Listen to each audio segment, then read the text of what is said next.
back to another Space XPLR episode. Today we have a very super great guest. So you will see once we start to kind of have this conversation with this man, you will understand this man is super intelligent. He knows a lot of different stuff when it comes to astronomy and especially biology in his kind of one of the sectors. So today with us is Graham Lau. So Dr. Graham Lau is an astrobiologist and a communicator of science.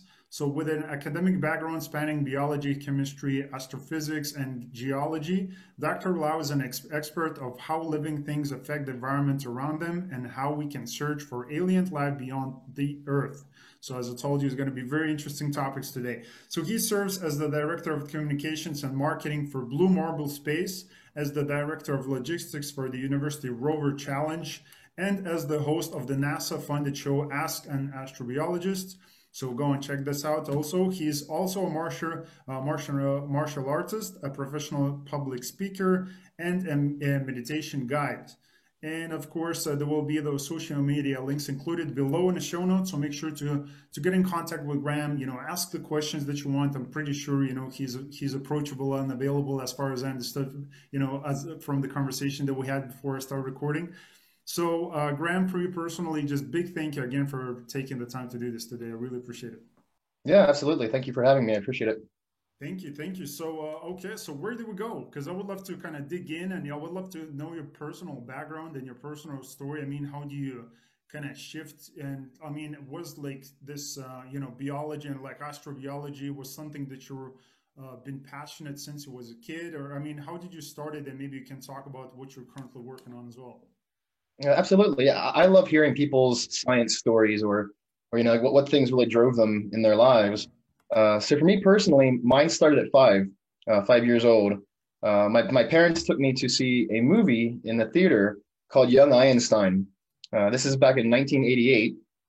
And this is a comedy movie from Australia from a guy named Yahoo Serious, where he plays out this fake story of a life of a fictitious character of Albert Einstein.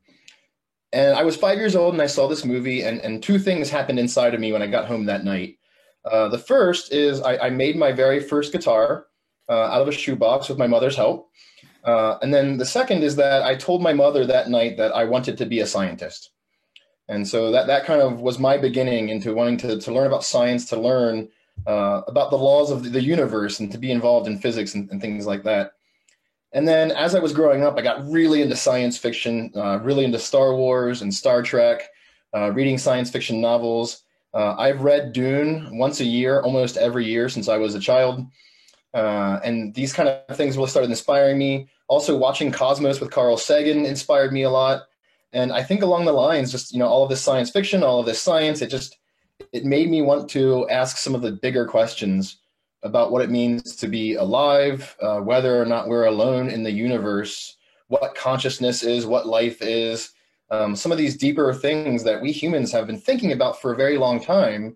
And we've developed a lot of ways to try to understand through philosophy and theology and through science, different ways to try to understand what and who we are in this huge universe around us. And so that was kind of my entryway into wanting to be more involved in this life.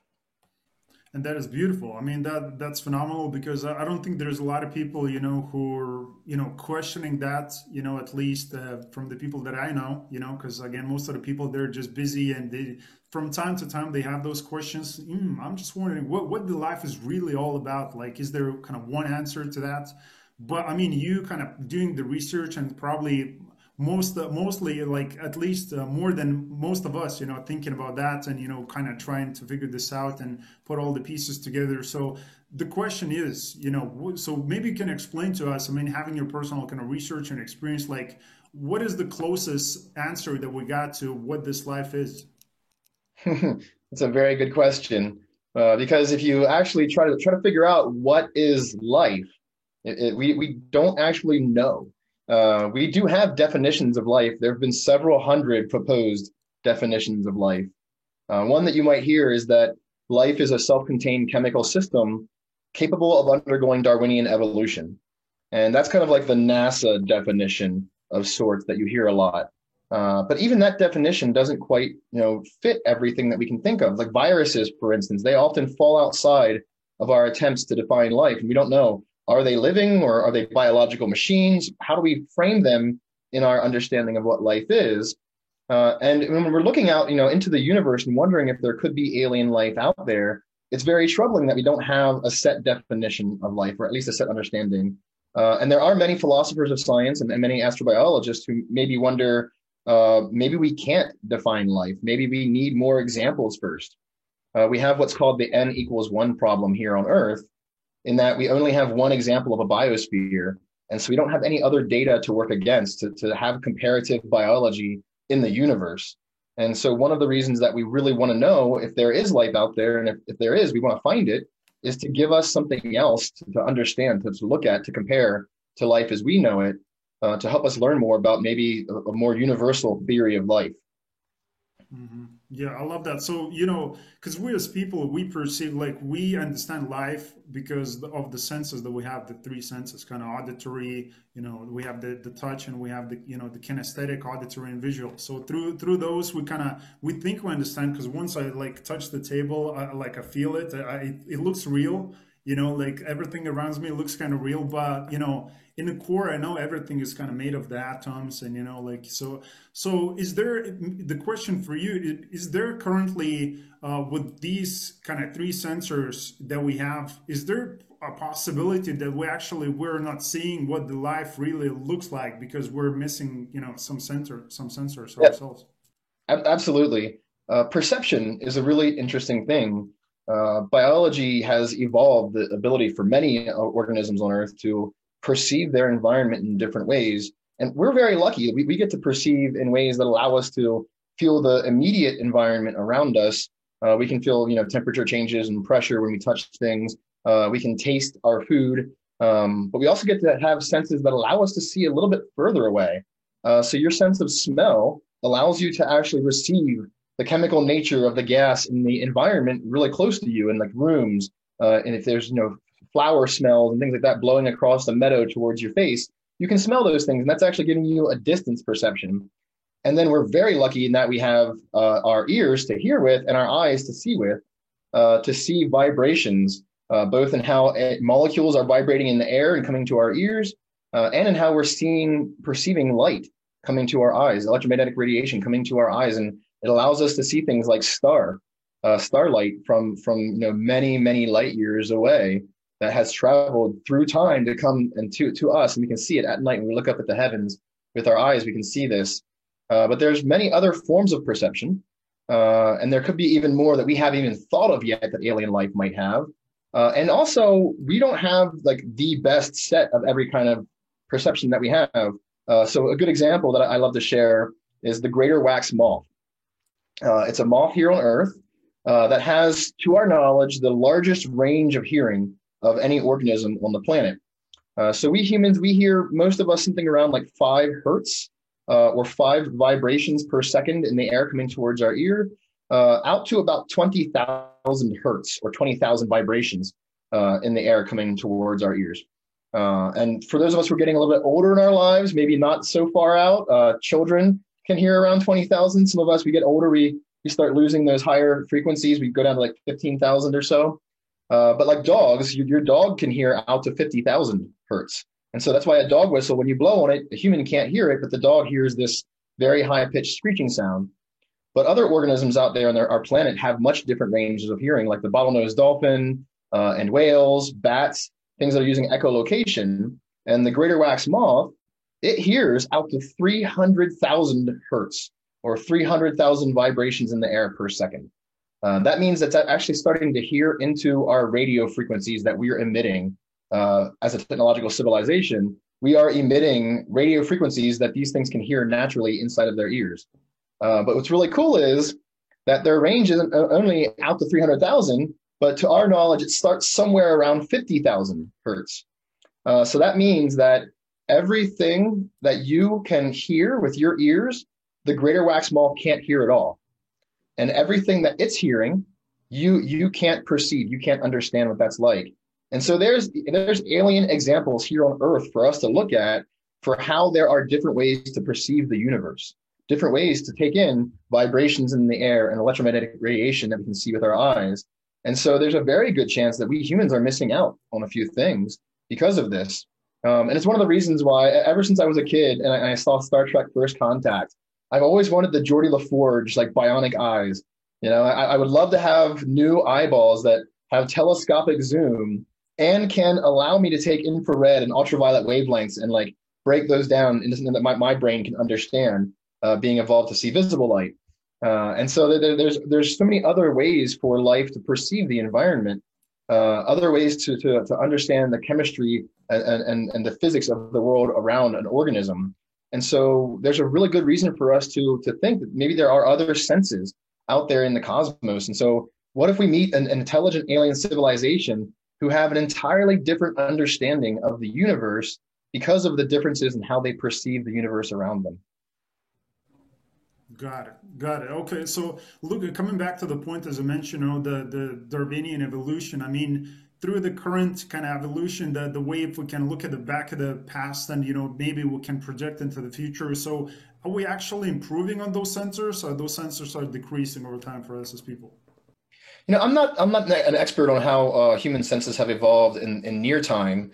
So I don't know if our sight or hearing has gotten better or worse by any means in our most recent evolution as a species in the last, say, 200,000 years or so.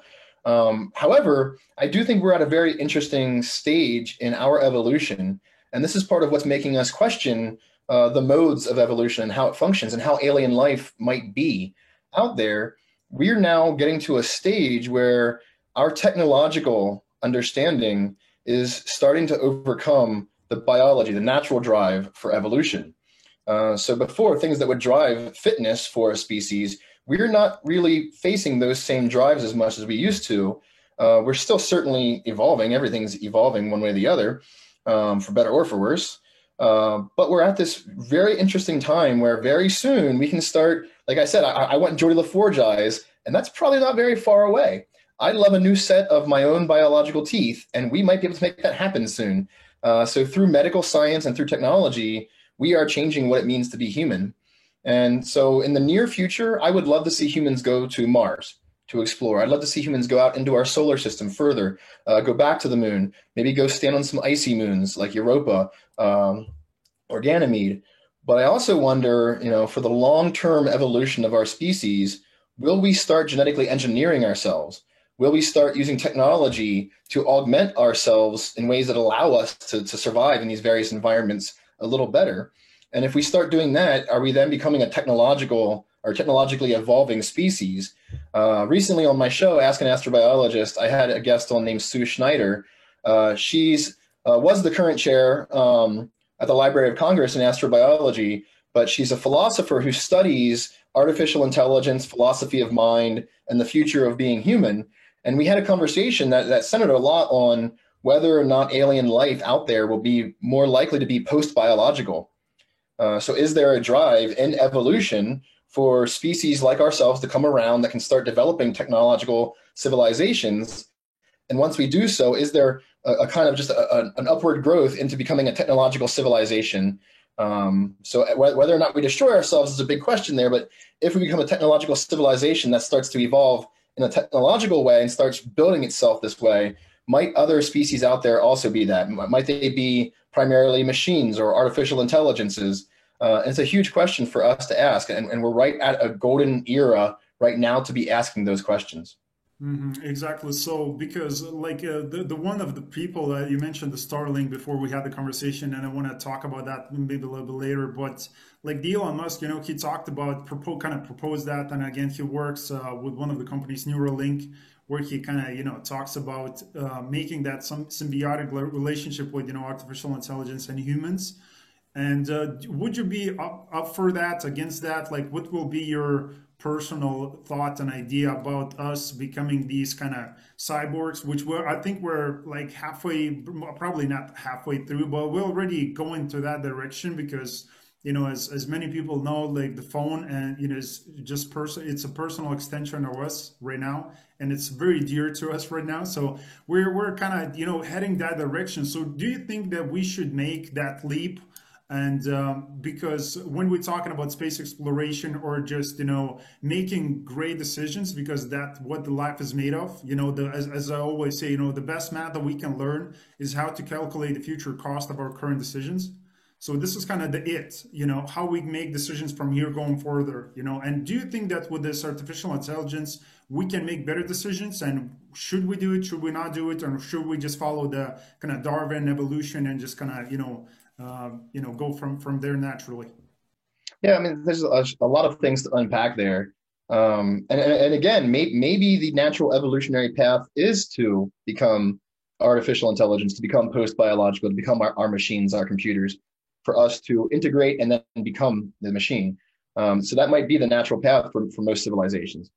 From an ethical standpoint, there's a lot of questions, not only about whether or not we should allow this coming, some call it the singularity, this transition into this more technological species. And there's a lot of questions about whether or not we should do that. But I think the unfortunate thing is that you might not have a choice, because whether or not you think it's morally right for us to do these things, for us to, learn more about the human mind and to map it out entirely, and then to put that into a machine, and then to allow humans to integrate themselves into machines, whether or not you think that's a good idea, somebody else out there does think it's a good idea, and they are doing it right now. They're on the steps towards that. And so, like you mentioned, Neuralink, Neuralink's in a very, very early steps right now of just trying to figure out how they can actually see what a mind is perceiving. But that will quickly start to change. And not just Neuralink, but other companies are going to come online who are mapping out the brain, who are figuring out ways that we can integrate our human minds with artificial intelligence, maybe even giving artificial intelligence a human-like mind. And it's coming. And so whether or not you agree with it, I think you should be ready for it. And so what we should be doing right now is we need to have deeper philosophical conversations about what we want to program into the AI. Are there ways for us to safeguard from destroying ourselves by creating a super intelligent artificial intelligence? Because if we do so without thinking through it, without really properly, considering what could happen, it could be our own demise. We could be building our own destruction right now without even realizing it.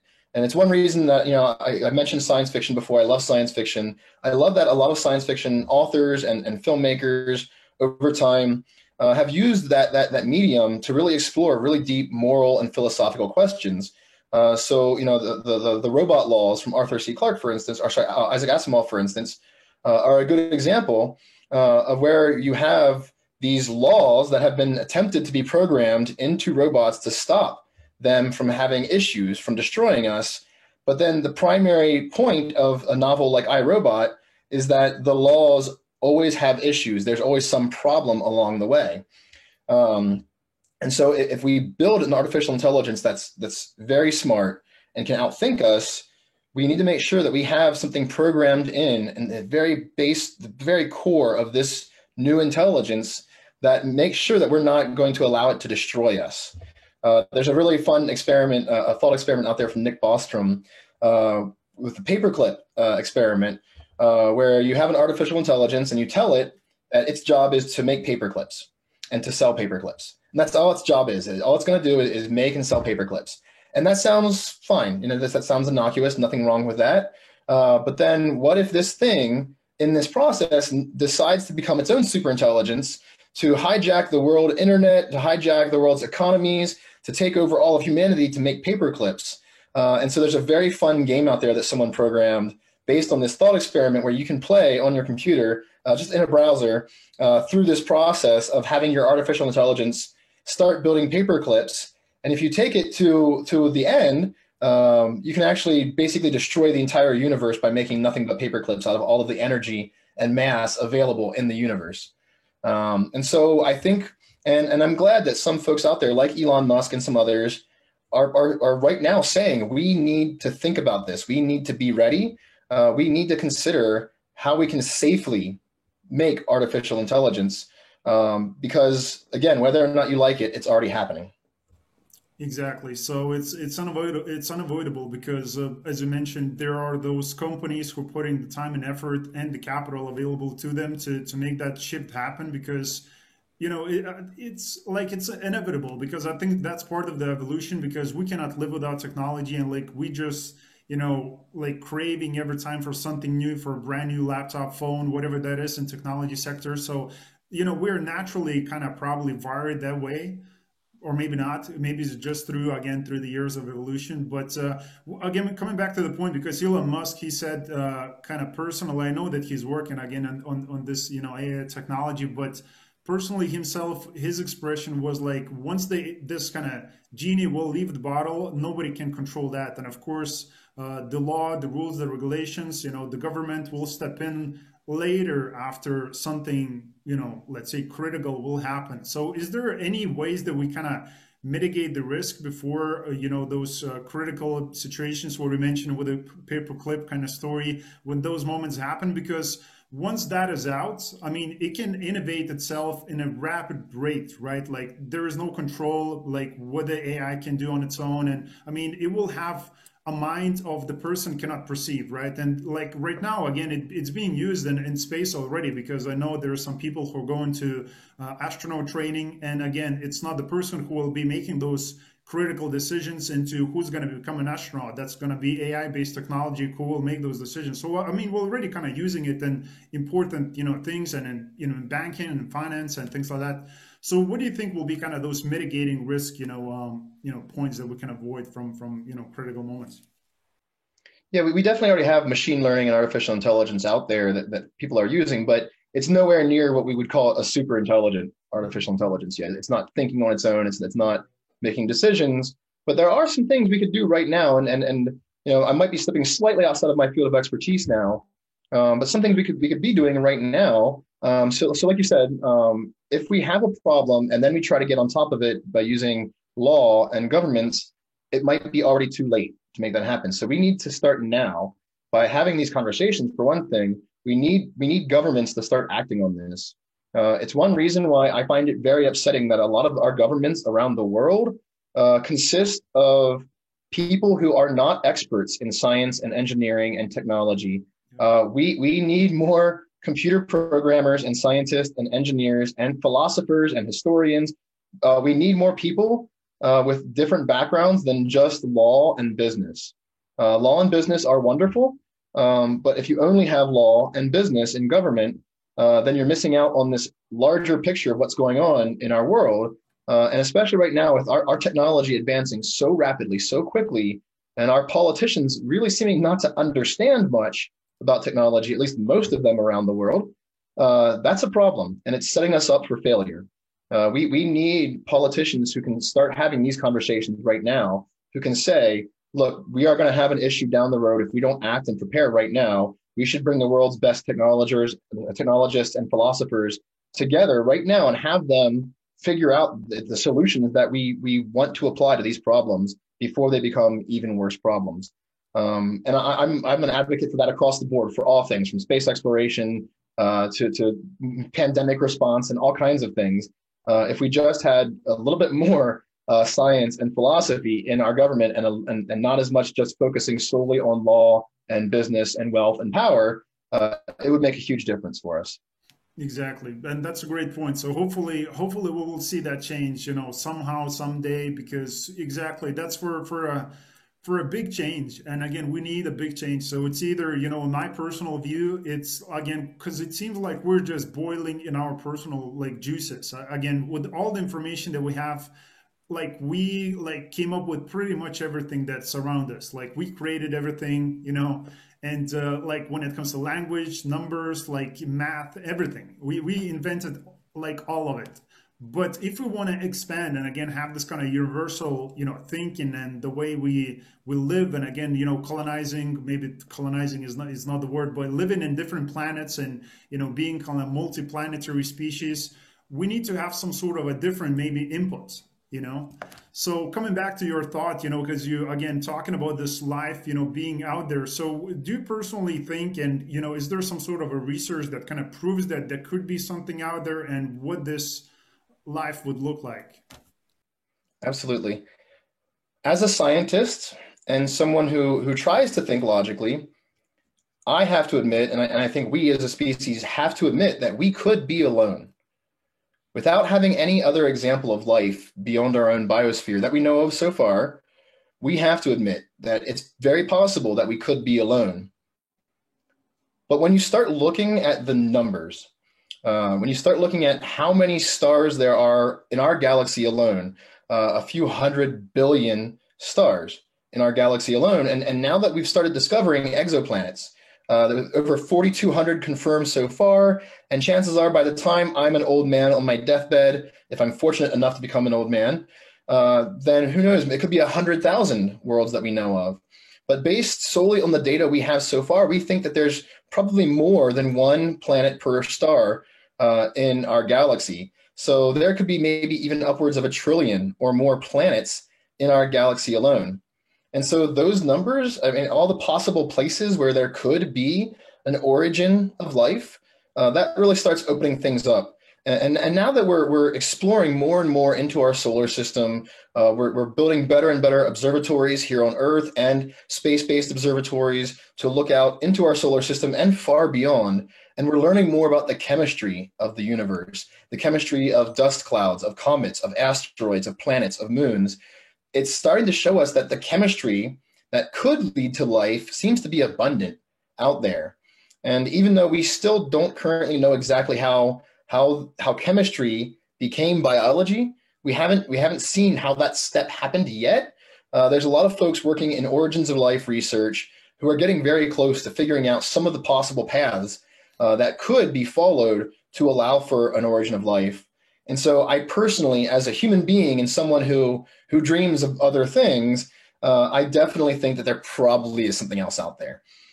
Just based on the feeling of it, just the numbers, the sheer data that we look at out there, it makes it seem like there has to be something else. As Carl Sagan once famously wrote, if there is nothing else, I mean, what a waste of space, right? There's just so much possibility. It'd be hard to imagine it only happening here. But again, though, we don't have any other examples. And so for someone like me, one of the great reasons to want to find alien life is to have other examples of life to actually allow us to then start doing comparative biology, to actually seek out a potential universal law or universal theory of life, which we don't currently have. Exactly. So yeah, I love the fact that you mentioned if we're gonna take a look at the numbers, and again, because we are basing everything on our perception and on math most of the time. Because I listened to many different scientists talking about that math is kind of universal language, and of course, again, using Drake equation, to kind of look at possibilities of having that life out there. And I love the fact that you mentioned Carl Sagan, which a lot of people do remember the moment of Voyager 1 and 2, and the gold disc that we send it with, kind of engraved, the location, the DNA, basically the music around the lake. And I remember those scientists talking about, look, if those creatures, aliens, extraterrestrials, going to find that, they will read that, they will find our coordinates, they will come and visit us.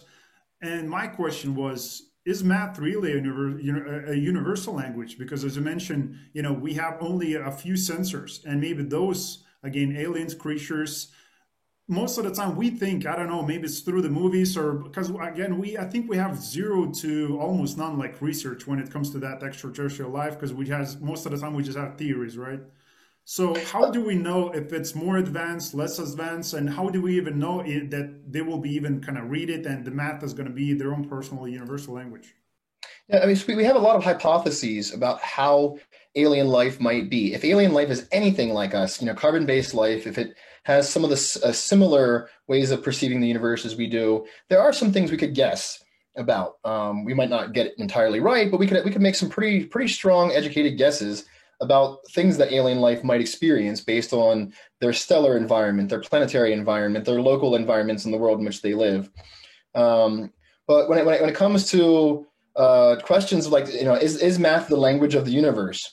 And my friend Sarah Amari Walker, who's a physicist and astrobiologist, she has a tweet, and I don't think I have it bookmarked, unfortunately, and it's quite some time ago. But I love this tweet that she posted. She wrote that math is not the language of the universe, but it is the language with which we understand the universe. Yeah. And we do have good reason to think that if there is an intelligent alien species out there, it will also have developed math as a language with which to understand the universe. And because of that, there's a better chance that that language, that mathematical language, is how we might be able to communicate. Now, that could be entirely wrong. Maybe that species would prefer to communicate in some other manner that's kind of beyond us. Maybe they want to communicate instead by shining some kind of light at us, or interacting with our consciousness, even since there's so much we don't know about how consciousness functions yet. Maybe we're only just beginning to understand consciousness, and maybe an intelligent alien species has a much greater knowledge of how not only consciousness works, but maybe how to tap into it. And so maybe much like in science fiction, the aliens will just jump into our brains and just speak to us through our consciousness. So there's so much we don't know, but we do have a good reason to think that mathematics could be a similar language with which we could talk to each other then. If they start using mathematics to understand atomic chemistry, to understand the things going on inside of stars and on planets, to understand orbits, there's a lot of ways we could start using mathematics, very basic mathematics, very basic physical principles about our universe, to make a connection with which to start figuring out some shared language. But yeah, with the Voyager Golden Record, it's a beautiful feat for humans to have made these records, let alone putting them on these spacecraft that have lasted over 40 years now, traveling through space, and are still communicating with us back here at home. I mean, it's a beautiful thing, but yes, maybe the aliens would try to play this disc and would hear the noise and not be able to make anything of it. Maybe they can't hear noise, or maybe they would try to look at the data in a different way, and they just wouldn't see what we had intended for them to see. And so there's a lot of questions there about how aliens might perceive, how they might communicate. But we do have good reason to think that math could be the one way that we could share some kind of language. Exactly. So it could be. So that's one of the theories. And again, it's up to the time and up to all these research until we're going to discover that. But I love one kind of part that you mentioned, having kind of that conversation with those aliens again on a conscious kind of, through the consciousness, through the mind. And I don't know if you heard some stories, of people having those kind of psychedelic trips using, let's say, DMT. And, a lot of these people are talking about having that trip and some sort of having the conversation with some, alien-like creatures, and, they're kind of explaining them something. And those people come back from those trips and they kind of try and explain what the information was, but it's very hard to explain because it seems like the information that they're giving is just going through our heads because it's so much more advanced, and it feels like, and it seems like those people having these type of contacts. So could it be that basically the universe, and if we go back to the fact, because our brain, if we're going to go to the kind of neuron level, it looks pretty similar to the universe itself. If you're going to take a look at it, billion light years away. So could there be a chance that actually the universe is like we can communicate through our consciousness and through the mind? I mean, going like into like kind of unconscious and through some sort of meditation, like psychedelic experiences. Could that be an option too? Truthfully, I don't know. And it's interesting to explore. And again, I love science fiction, and I love that science fiction has allowed us to explore what could happen if we could communicate through consciousness, through our thoughts. What would happen if we could perceive alien communication in this manner? And we don't know. That's the problem. We can't test whether or not that's happening yet. I am glad we are doing a lot more research now on psychedelics, not only for therapeutics but for recreation, for more experiences of what can happen inside of our minds. But we don't know yet if those experiences are anything more than what's going on inside of our minds. And as much as we have a hard time right now with saying what is life, we have a way harder time with saying what is consciousness. We really don't know what it means yet to be conscious in this universe. And there are some different hypotheses, different ideas out there about how consciousness functions. The more reductionist standpoint is that we humans have our minds built up to this point. It's evolved to this point that consciousness is coming only from inside of our minds. We're only conscious in our minds, and that's it. And then there's a far other side of the spectrum called panpsychism, where some people think that it could be possible that consciousness is everywhere in the universe. And instead, what's happened is we've evolved to a point that we have an organ that allows us to tap into this consciousness that really is everywhere, which is why some people wonder, are we actually more connected through our consciousness as human beings on this planet than we're aware of? And again, I don't know. It might be possible, and there's just so much we don't understand yet about the mind and what's going on inside. It's part of the reason that I love meditation so much. This moment where you realize that thinking part of your mind isn't necessarily you. You're the other part, the part that's being given the thoughts. But there's a deeper part of you that can just sit there and just let the thinking stuff go away, and then you kind of find a base version of yourself. Personally, I've never felt like communication from aliens through that or anything like that. But it's something I highly recommend for people. I think for us as a species to expand our awareness of ourselves and our place in the cosmos, two of the best things I think we can do is that everyone can learn meditation. It's very simple. I think it will help all of us to be better people. But then also sending humans to space, experiencing the overview effect, the term coined by Frank White in 1987 for this psychological shift in awareness that happens to astronauts when they go into orbit and see our Earth kind of hanging in the cosmic void. I get a similar psychological shift when I meditate. And so I think meditation, and I think getting more human beings from different backgrounds and different perspectives into space to see our world and then share those stories with others, those two things I think will greatly change what it means to be human. It'll change what it means for us to understand ourselves. And in that, I think it will help us to then explore some more of these really, really deep questions, like what is consciousness? Are we tapping into something bigger or not? Because, and I will finish off again with the same phrase, I don't know. Yeah. Well, I do understand that you don't know, but again, the third question, kind of the deep question that us as people are exploring is before, because once we're going to die, before the AI is going to be around, when we can kind of download our thoughts and consciousness into the computer, what do you personally think is happens when we die? I mean, because we can actually sense that, because when you take a look, as again, if somebody had somebody close to them that kind of passes away, you can actually see that something that was there, it's not there anymore. So whatever people call it soul or, your kind of consciousness. So what do you think actually happens with that kind of information and with everything that we have inside us as people? Yeah, I mean, there's a lot of places we can go there with philosophy and theology and the concept of the soul. For me personally, I do consider myself to be an agnostic atheist. I don't believe in the soul. So there's in this realm of philosophy and theology, it's called dualism. There's this human belief that our soul is something separate from what we are. And I don't have a good reason to believe that, because I always wondered, if you have one soul, why don't you have a million souls? Why would you only have one other thing? Why is it only connecting with you? And so I never quite understood how the soul concept would function.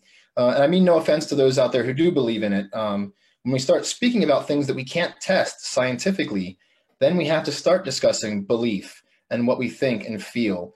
And so these are things that we can't test with science. However, given what we do know right now about the human being, the human body, it seems that when you die, that's it, you are gone.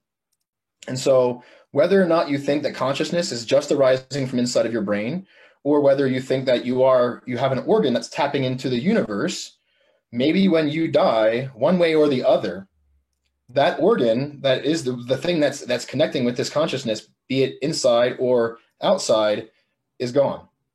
And so you're no longer connecting to that consciousness. And so for me personally, I think when you're dead, that's it. And I think there's a beauty to that as well. Being mortal means that there's a finite time that we have in the cosmos to connect with each other, to explore what it means for ourselves to be alive, and for us to look out deeper into the cosmos and ask these big questions. And having that finite time, I think, gives us more reason to appreciate that time and to be the best versions of ourselves that we can be with that very limited time that we have. As I mentioned earlier, I don't know if I'll get the chance to be an old man. I might not. Things happen, and sometimes death comes in tragic ways rather quickly, and you can't know when it's going to happen. It could happen tomorrow. It could happen today. And there's just no way of knowing when this is going to happen. And because of that, I think we really have to cherish every moment, make the best of every single moment, because we just don't know yet. And who knows, maybe one day we will have a new tool of science that will allow us to figure out more about this. And maybe it will be because we've met an alien, and this alien intelligence, this other civilization has come and shared their science with us. And maybe they have a different understanding. And that's allowed us to explore what consciousness really is in a way that we never thought possible. And maybe we'll have better answers to those questions then. But for now, I think from my own personal experience, it seems like when you're gone, you're gone. Exactly. So that could be that. That's again one of the takes. So again, we're gonna find out what's once we're gonna be gone. I mean that's probably will answer the question, in this podcast. But I love the fact again. I seen this movie quite not long ago. I watched it with wife, and it was I can't remember exactly the name because it was just not good movie. But I remember one line is basically this kind of alien type of kind of lady, looks like a human being. She went to this kind of bath, and it's like water and crazy looking water, and she walked out from the water and she became like younger. And basically she talked about this is what basically it is the most important kind of commodity in space, and she was like it's time. She said that's the most important, like that's the biggest commodity, the most expensive thing in the universe is time. So again, how can we kind of explore ourselves? Because like I see sometimes a few people who are kind of spending the time here on the planet unconsciously. It's all about kind of, especially during these times, it's all about consumerism, buying everything new. It's buying, spending money, working, and doing all these things. How we can open up our personal kind of conscious, again, as you mentioned, through meditation and kind of experience the world maybe in more colors, and maybe, and maybe we can add in why space should be important as to the kind of day-to-day people. Should we think about it all the time, some of the time, like, how can we get this kind of start to have this universal thinking? Because if we're talking about exploring and going to the Mars and living in different planets, we need to have different perspective, instead of going and buying stuff all the time. So what would you suggest? Absolutely. Again, I am a huge fan of meditation. I highly recommend it. There are lots of ways to get into meditation. There's actually a lot of different ways to meditate as well. When I first started meditating, I was a young kid studying the martial arts, and I was training in Tang Soo Do at that point. And I remember before and after our classes, the instructors would have us sit down, and they would say, meditate, and they wouldn't give us any other cues. They would just, close your eyes, and then they would say the one phrase that I hate hearing. They say, close your eyes and then clear your mind. And of course, when you tell someone to clear their mind, the first thing's going to happen is they're going to become a jumble of clutter in their mind, and the thoughts won't stop because they're trying to stop them. And so it took me a long time in my life later to really start learning some better techniques for meditating, from mindfulness and other ways to kind of get into a meditative state. And so I really like mindfulness a lot, but there are other ways out there. There's mantra style meditations and some other things out there. If people do want to get involved, there are really wonderful apps these days. Headspace is great. There's Deepak Chopra's app. Insight Timer is wonderful. There's a bunch of great apps out there. There's also a YouTube channel that I really like called The Honest Guys, where they develop a lot of guided meditations that you can check out. Those things helped me many years ago to get into this realm of meditation. There's Dan Harris's 10% Happier. It's an app and a podcast where he talks a lot about meditation with various people who are interested or involved in this realm of meditation. So I do highly recommend that. Other things that we could do right now, one is read everything, read lots of books, read websites, read articles. We need people to be more voracious readers. I get very offended when I hear someone like Kanye West saying and somehow happily that he's a happy non-reader, that he enjoys being a non-reader. And I can't personally respect that very much, because I think that the way forward is for us to learn more, and we do that by reading, and we need to read a lot. And so I'm a huge advocate for literature, for reading books, and you can read whatever makes you happy. If you're into romance books, science fiction, horror, nonfiction, there's so many different kinds of things you can read. But by reading, it helps us to start kind of understanding more of what we are. And also exercise is huge. If you start exercising, the benefits to your body and to your life are amazing. Being sedentary and sitting back on your couch all day watching movies and television, it can be rewarding in the immediate sense because you get to enjoy watching some really cool shows and stuff like that. But you're not really then engaging with your body. And through exercise, through martial arts, through yoga, weightlifting, running, biking, there's so many ways for us to engage with our physical bodies that not only helps us to feel good by releasing a lot of really good hormones, but also allows us then to be more functional in the world around us. If you're walking down the street and you happen to see someone on a bicycle get hit by a vehicle, if you want to be someone who can react and help, then being physically capable of doing so is important. Knowing how to help is important. And so there's reasons to exercise beyond just the basic fitness of your life. If you're ever out for a hike in the wilderness and a mountain lion starts to chase you, I'd much rather be someone who can get away when needed rather than someone who took so much time in ingratiating myself on simple pursuits that now I'm going to die because I made bad choices. And so there's a lot of reasons to do those things. Meditation, exercise, reading, and also just engaging with people. I love sharing my experiences with others. When I try my hardest, I really do, to answer all of my messages on social media and emails and things like that. I do apologize to those who reach out. If I don't respond right away, it can take me several weeks sometimes to catch up on my messages. And then I'm almost always several weeks behind because of that. But there are so many people now in our world who want to have these conversations, who want to talk more about philosophy and astrobiology and astrophysics and planetary science and missions to space and all of these things, and meditation and martial arts and things like that too. And so my recommendation is to reach out to people, to drop a line, say hi.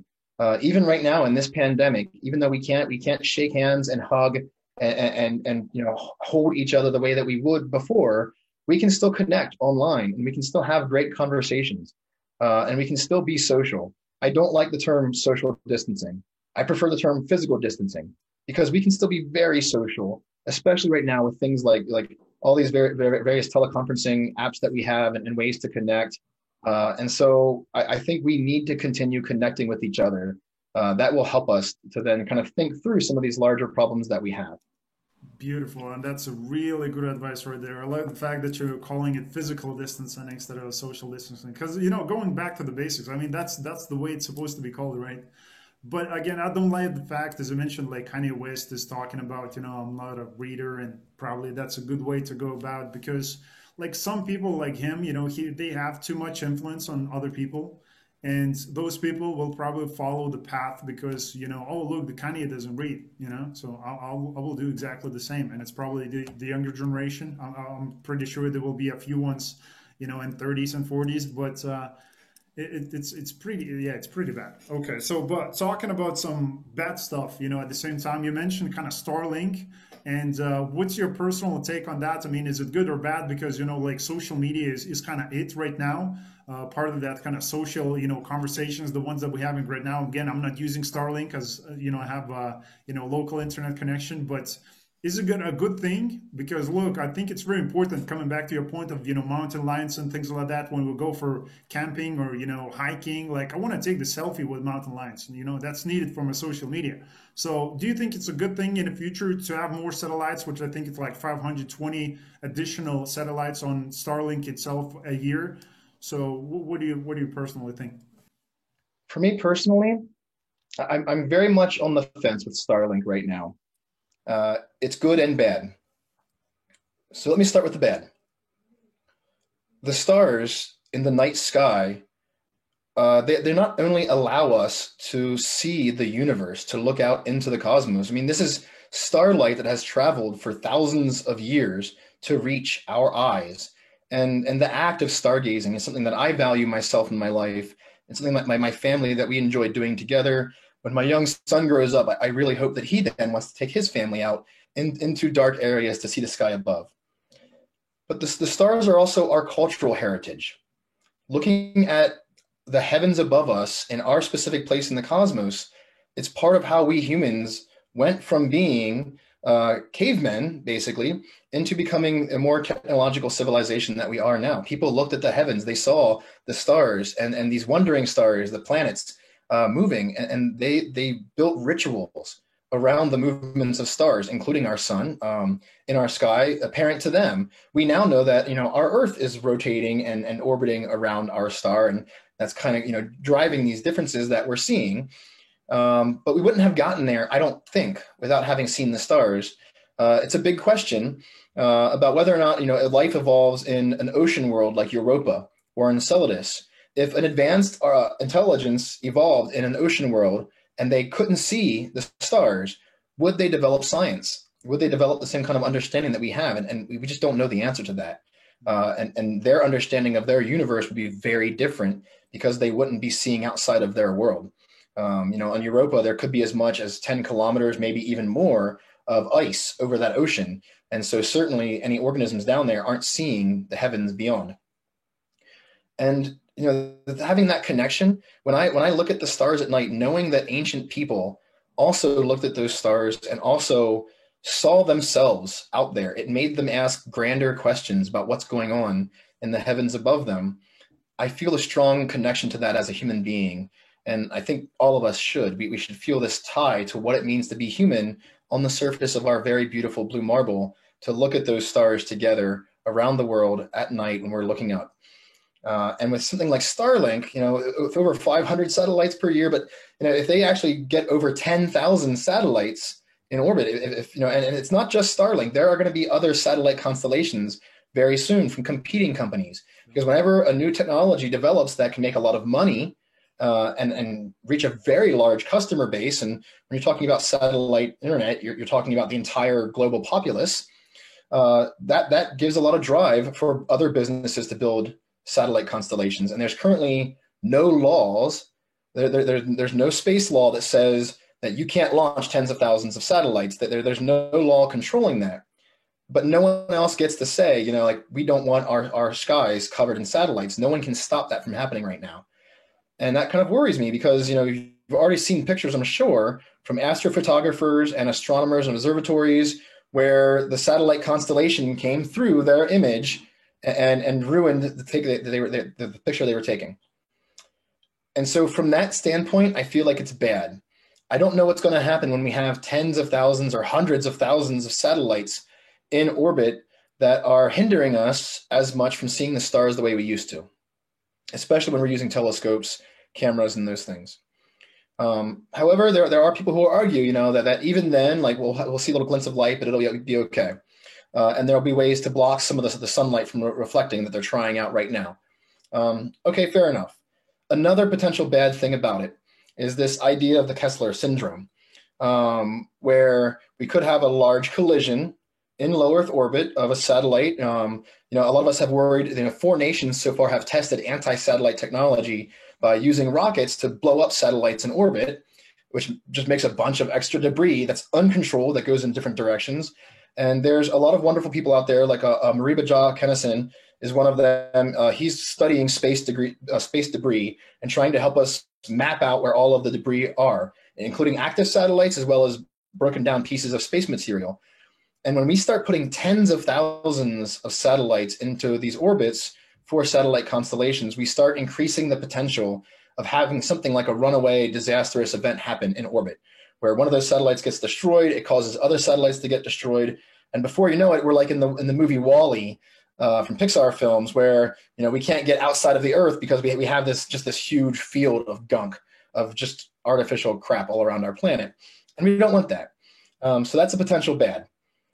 So then on the good side is that with very good engineering, I think it's entirely possible for us to avoid that potential problem of creating this huge zone of space debris around us.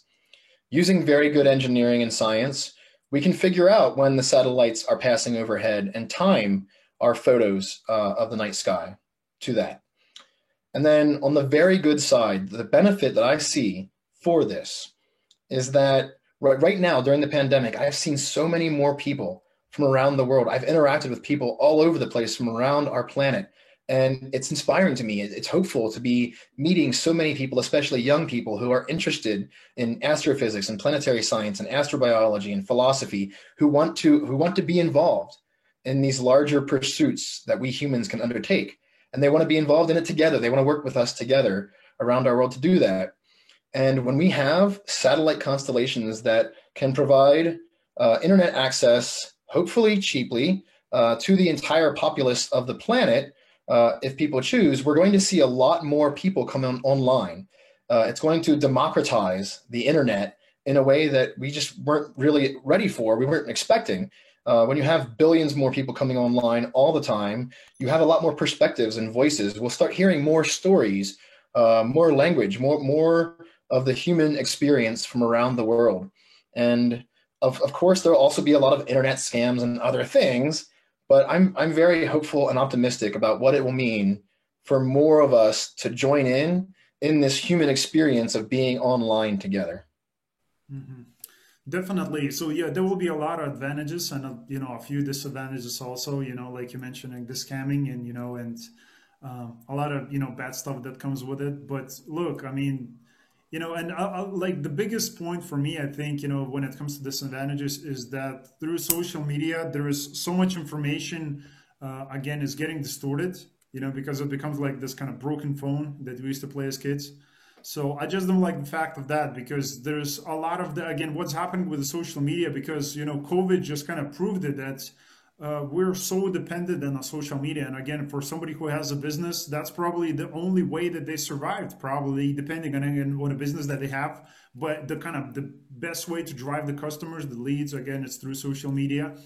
So, and I think more and more businesses and people will be on social media. But in that case, again, there's a lot of young people who are, let's say, starting a YouTube channel or something, and like it's all about kind of clickbaiting titles and, it's so, so yeah, so that's my biggest, kind of thought, how much of, like people who would be even more confused because of that noise, which is going to be amplified by those people. And they would be like, I have no clue what's actually happening in life. Like, I don't understand anything, everything is going so rapidly. Like technology is just, is like going like a rocket and it's continued to speed up. Like, and there is no way for us to turn this around because it's an animal on its own and like how we can catch it up as people because like there are people who are in 40s 50s they will never catch these trends or the technology itself so but again for the younger generation who are growing up in this kind of environment probably there could be a hope for that.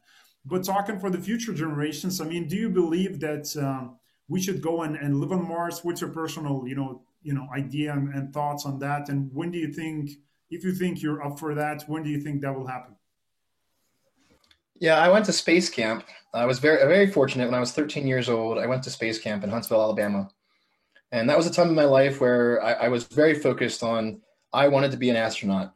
I figured, I'll become a scientist, maybe an astrophysicist or planetary scientist, and then I'll become an astronaut and I'll go to space. And that was my dream then. And I remember, and that back then especially, I was really focused on being one of the first humans to go to Mars. And I remember in space camp, the counselors would say this thing that you would hear a lot. In 20 years, your generation will be the very first generation to go to Mars.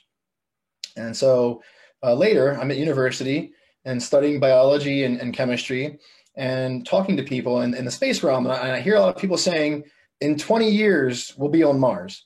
And I hear people talking to young students in their high schools and gyms and things like that for meetings and whatnot and science fairs. And they're like, in 20 years, you'll be going to Mars. And then when I first started graduate school working on my PhD in geology, I was doing a lot more communication of science, and I was going to schools and doing these things myself and giving these lectures about getting humans to Mars and learning about astrobiology and studying the planets. And I found myself, and I caught myself one day saying this, that I was telling some young children, in 20 years, you'll be the first ones on Mars. And then I caught myself saying it because I realized how silly it is for us to keep saying over and over and over again, it's 2 decades away, when it never becomes 2 decades away. And it was over 2 decades ago when I was in space camp. And so we're not there yet. I think it's going to happen. I want it to happen, but we need to stop using that language. We need to stop saying we'll be there in 20 years We need to start saying, we can go there right now. Here's what we need to do to make that happen. So we need to stop putting it off, and we need to start working together across the world to make that happen. If that's a goal that we share as humans, then it's something that we need to do. And it is important for us to have the conversation about whether or not we should go to Mars, whether or not we should send humans to Mars. There are people out there who don't think we should do that, who think that we should leave Mars unsettled, that we shouldn't send humans there, or we shouldn't explore there. And we need to have those conversations to determine how to best proceed. And again, like just like with artificial intelligence, it's already happening. So we need to do it now. We need to have those conversations now. And I personally, I still would love to see humans go to Mars. For me, myself, I believe that is something that we should do. And I think it's something that we should do right now. I've done crew rotations at Mars analog bases. I was at the Mars Desert Research Station some years ago. I'm lucky enough that almost every year I get to travel there now to help run an undergraduate student engineering competition called the University Rover Challenge, where young students around the world from many nations, Poland, the UK, America, India, Bangladesh, Canada, Egypt, they spend the better part of a year building a Mars rover in their universities. And then those who do the best job building it and showing us that they're ready to compete, we invite them then out to the desert in Utah, in the United States, and we give them a competition in a Mars analog environment where they can experience what it's like to run their robots in this competition against each other. And it's a very fun event. I really enjoy doing that. And just seeing the intelligence of these young kids makes me just all the more excited for getting humans to Mars, for engineering through the problems that we have to make that happen and getting it done. And again, I think we should do it right now. I'd love to see it happen. And I'd love to see it happen in my lifetime so that maybe I would have a chance to go too. But even if I don't, whoever the first people are on Mars, that experience is going to come back to all of us. The same way that Neil Armstrong walking on the moon on July 20th, 1969, people around the world connect with that event. Not just people from the US, not just people from more technological, more advanced nations, people from around the world. They connect with that event where Neil stepped his foot down onto the surface of the moon. And I think the same thing's going to happen when we go to Mars. It doesn't matter which nation the astronaut is going to come from. It's going to be something that everyone can connect with. We can see a human being in a spacesuit stepping onto the surface of Mars. And that's going to be an important moment for us as a species, stepping out onto other worlds. And I think we need to do that because, again, I think the experience of exploring space, of looking back at ourselves from space, but also looking out, this is one of those experiences that gives us a greater global awareness of who and what we are. Exactly. So I love it. I love it the way you put out things, and it's like I like the positive outlook that you have on pretty much every kind of subject that we talked about. Because if we're gonna go down, it's better to go down by being positive and having this positive outlook. So that is awesome. I love your personal kind of thought process and the way you look at things. But again, talking about from because I'm sometimes I'm more kind of pessimist and realist at the same time. So I kind of try to look for problems and kind of take those problems apart. And one of the problems that I'm seeing with the Mars colonization, we're talking about going now, and we can do that now. And again, with the given technology, we definitely can do it now. Probably we can do it again. But the conversations that I had with with the people on a podcast, it's either those who are working on analog missions or working on Mars colonization projects, is kind of the conclusion that we came up with. It's not the technology, it's the people. It's those kind of situations, because like you've been in analog, part of the analog missions, and when you have a group of, let's say, 8 people who are kind of staying in one place in a one under one kind of dome, you will have problems.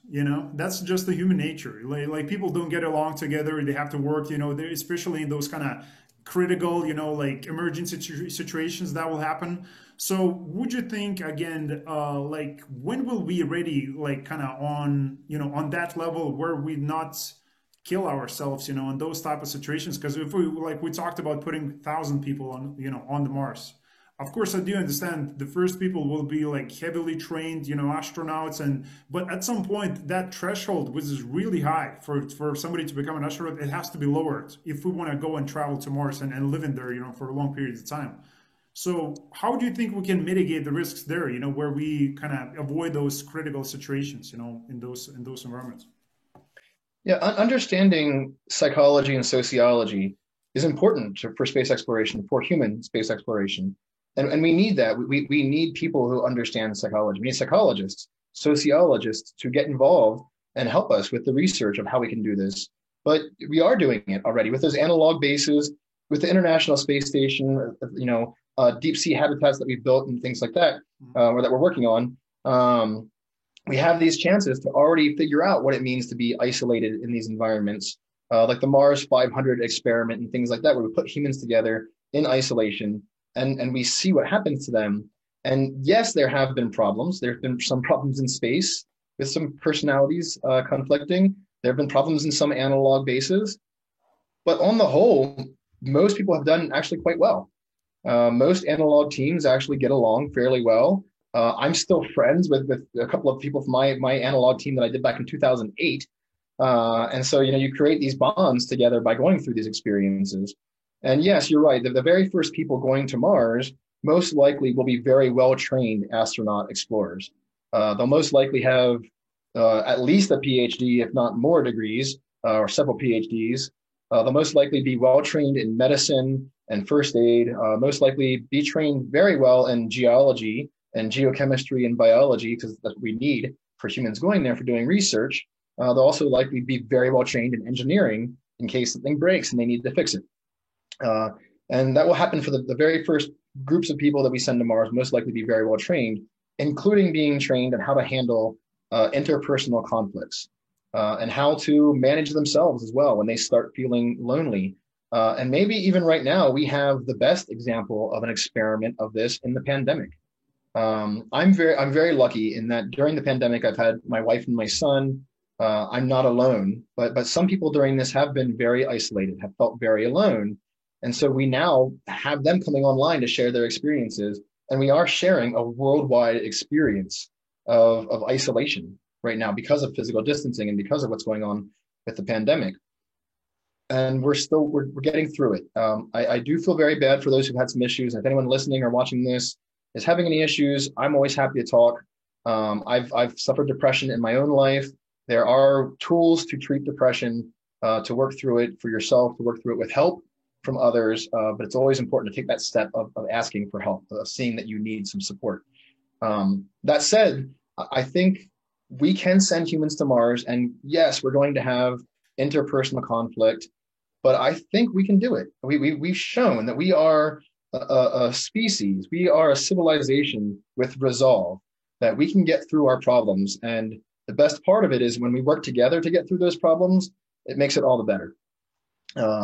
We can find solutions that we wouldn't have found by ourselves when we actually try to work together to find these solutions. And so, again, a great thing for any of us to be doing is meditation, is reading, and things like that. I found with myself, I've always had a temper. I can fly off the hinges really quickly and get angry. But I found as I've gone deeper into my own meditation practice, it's helped me to get a little bit more control over my own emotions and my emotional reactivity.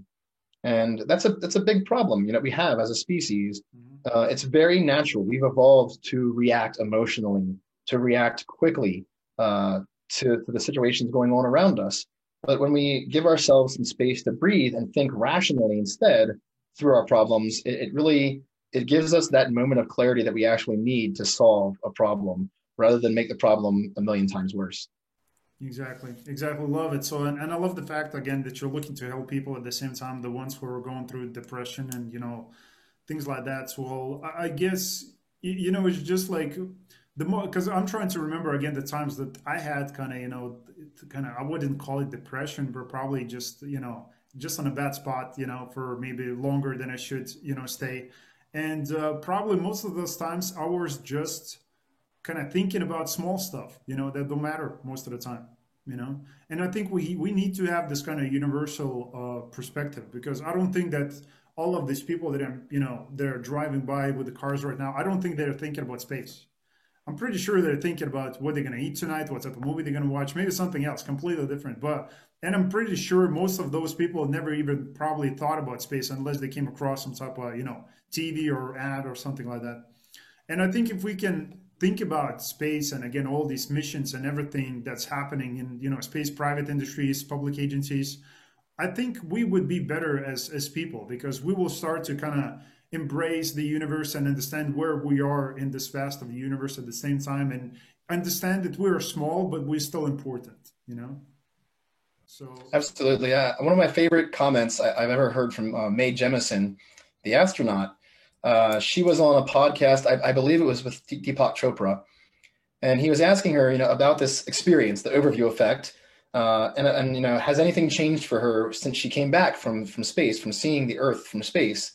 And she made this comment that I love, and I'm going to paraphrase because I can't quite remember the exact quote, but she basically said that since coming back from space, she's never since been bothered by rush hour traffic, which I find kind of humbling, right? You think about like how easy it is when you're by yourself in your vehicle and you're driving and there's lots of vehicles and you're stuck in rush hour traffic. And it's so easy to get angry and to immediately find fault with all the things that are going on with all the people and their other vehicles around you. And the things that we scream at other people when we're driving our vehicles are things we would never say to them if we met them on the street. But they're things that in those moments, the emotional reactivity forces us into this kind of primate brain realm where we start getting angry. But having the overview effect from Mae Jemison, she doesn't feel that. And I find value in that. It's just like with meditation where you can just take a moment of pause and just breathe and just realize that you're stuck in rush hour traffic. It's eventually going to go away and you'll get through it. And that's an important thing that we need as a species. And so it's part of why I think meditation and getting humans into space are two of the things we can do right now to help fix that emotional reactivity, fix that nature that we evolved, to start seeing through it, to see something better about ourselves. exactly, indeed. So yeah, definitely the books, the meditation, again, going for a jog, for a run, just taking some sort of sports.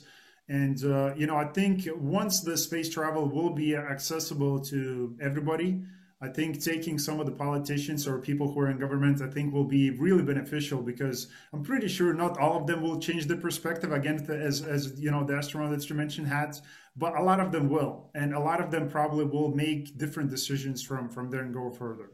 So that's very Absolutely. Yeah. important. Edgar Mitchell, one of the Apollo astronauts, has this quote you can find online where he basically says, by seeing the Earth from the moon, by seeing this world of ours, that we're all together on this world in this fragile place in space, just hanging in the void, that it made him feel like he just wanted to grab a politician by the scruff of their neck, carry them the whole way out there, turn them around and make them look at it and say, look at that, you son of a bitch. Like, look at this world that we have.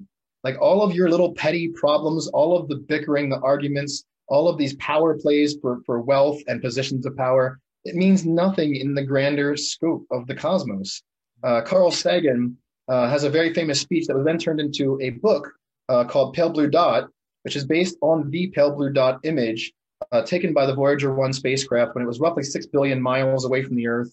The team on the Voyager crew, they turned the spacecraft around and they had it take a family portrait of sorts of our planets that we could get in the image around the sun. And one of those pictures is a picture of our Earth. And in less than 1 pixel, just a little dot of light, of pale blue light, is our planet.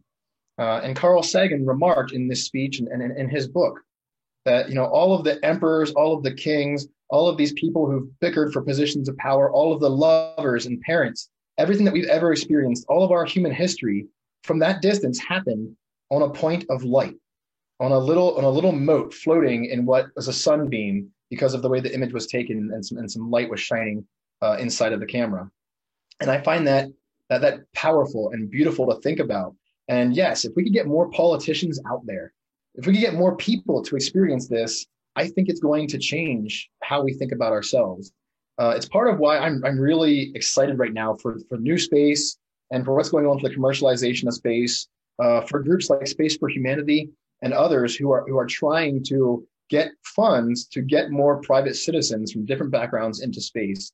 Because right now we've had less than 600 people have actually traveled into space.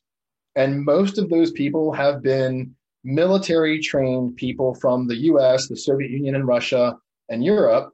And we need to start expanding that more. We need people from lots of different backgrounds, not just science and engineering, but also history. And we need poets, we need artists, we need musicians, we need people who can go home and write children's books about the experience. We need people who can go home and create experiences through television and film and virtual reality for others to experience this. And I think by having more of those perspectives, more of those voices, including from our politicians, it's going to take us into a new realm of being aware of what we are. Exactly. Indeed, indeed. Love it, love it. That's really awesome. So, I mean, so what your personal journey, what you're going through right now, because like you're adding tremendous value again to the people again through having those conversations, as I mentioned, with the people all over the world through Zoom and social media. So that is really awesome.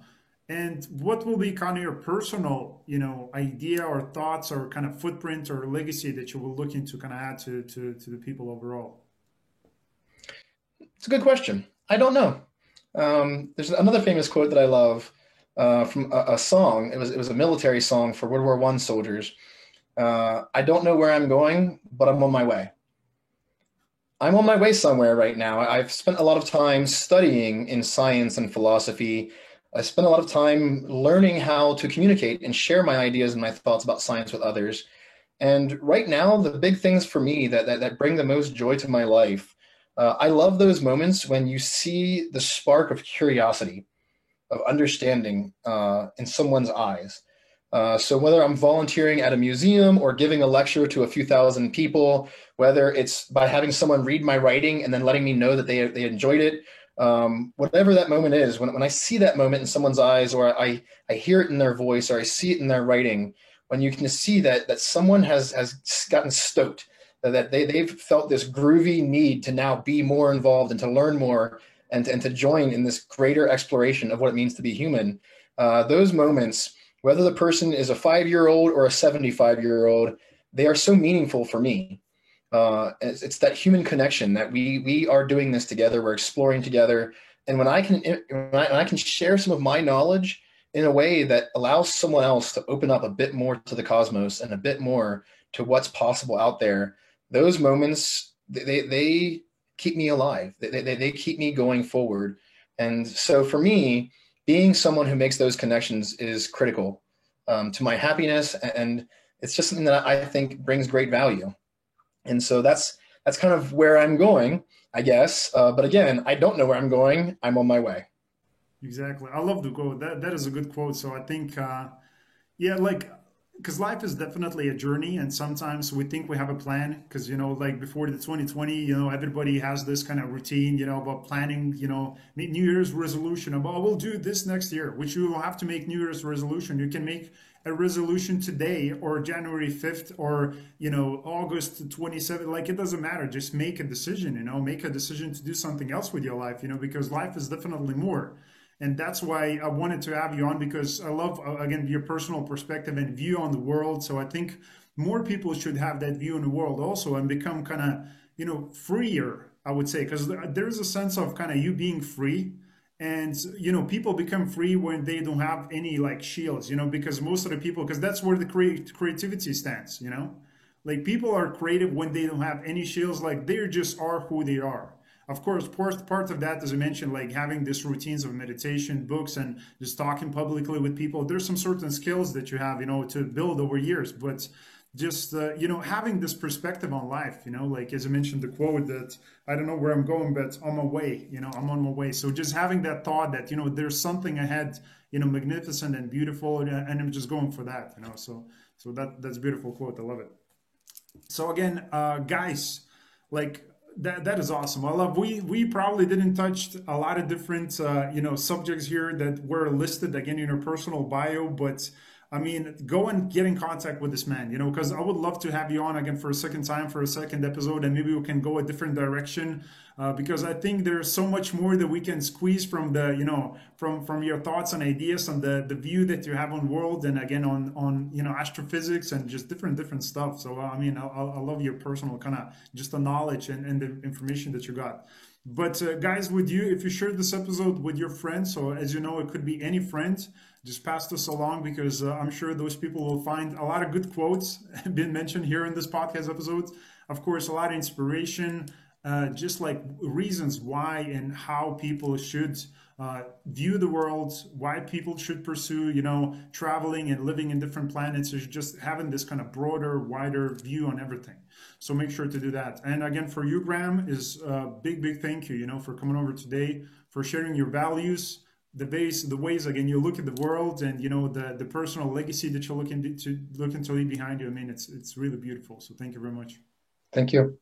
Thank you. So again, guys, make sure to send this episode to your friend. And as always, I'll see you next time on the next episode. And until then, keep exploring.